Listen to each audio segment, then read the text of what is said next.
Hello survivors, hello family and friends. This is Roy from Bootsy Sweetheart's Guide to Life and Other Disappointing Experiences, sitting in the corner of the dining room, sequestered as we've been for almost 6 weeks, waiting for the bathroom to be finished, which is almost finished. So let me show you some of the things I've been doing while sitting in the corner.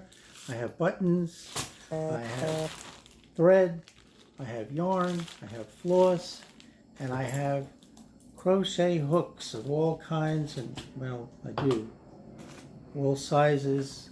So let me show you what I've been doing. If you've been following our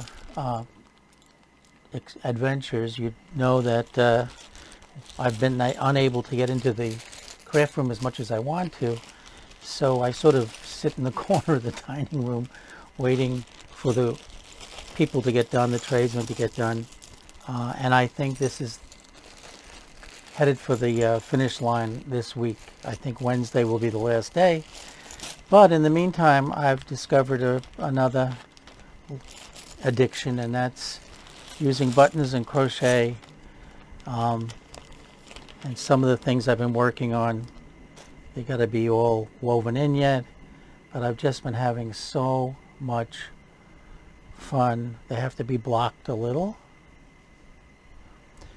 but I've been making button embellishments, tiny ones, larger ones, all kinds. I have enough buttons to last me for the rest of my life, so this is a good way to use them up.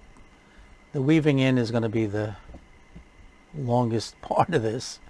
Of course, anyone who crochets know that weaving in the ends is always a challenge. This one I broke. I think I showed this.